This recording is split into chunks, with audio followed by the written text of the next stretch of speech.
Today we continue with wave optics part 7. We had learned the Young's double slit experiment. We had two sources giving out spherical wave fronts which reaches the screen to produce the interference pattern.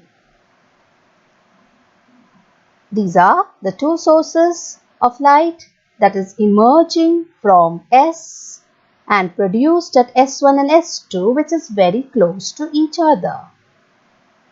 This is the distance d and this is small d, the distance between the two sources. Conditions to obtain such a steady interference pattern are: the two sources S1 and S2 should be coherent, monochromatic, narrow, close to each other, having interfering waves which travel along the same line. They should be polarized and at a much larger distance compared to the distance between the two sources. Now let us analyze one by one. Let us see what is coherent. This is possible only if the waves are from the same original source. Example, the two holes on the second cardboard or in the Young's experiment act as coherent sources. The virtual source from the mirror and the real image from Lloyd's mirror, and also the two virtual images through a biprism also act as coherent sources. Now let us see these. Now if it is monochromatic, if the two sources of light are monochromatic, then they will emit light waves of the same wavelength. The point of constructive as well as the destructive interference is obtained due to same wavelength. Hence, interference pattern obtained will be clear and distinct, which consists of alternate bright and dark bands. If they are having different wavelengths, at one point there may be brightness due to one wavelength and darkness due to other. Hence, the pattern will not be clear and distinct. If they are of the same intensity or amplitude, then either you get zeros or you get a maximum 2x. So when the interfering waves have equal amplitude, the resultant pattern shows points of maximum intensity, bright bands, and zero intensity, that is dark bands. They should be narrow. Now these are the extended sources of light, which is also known as the broad source. These two are the light coming out from the holes and slits, and the laser, they are narrow sources of light. A broad source of light is a collection of many point sources. Hence, the pattern may show a region of uniform illumination instead of varying maxima and minima. Hence, the sources should be narrow for distinct dark bands. The two sources should be close to each other. Now, when the distance between the two sources of light is large, the bright and the dark bands produced in the interference pattern becomes very narrow and hence they become crowded together.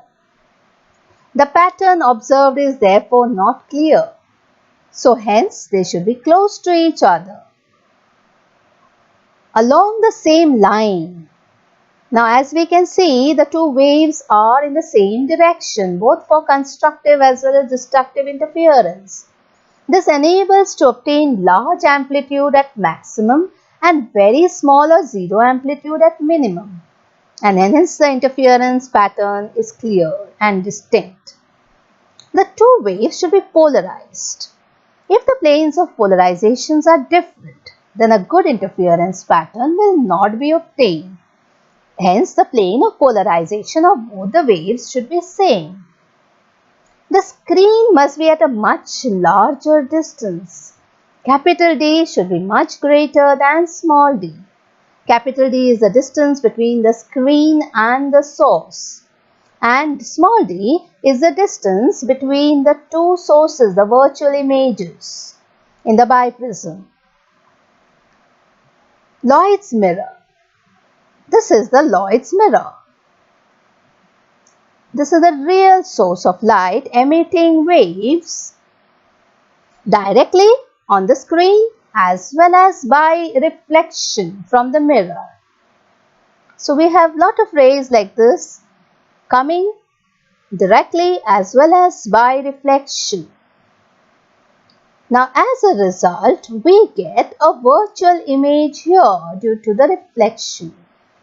So the virtual source and the real source give out waves and form the interference pattern because these two act as a coherent source.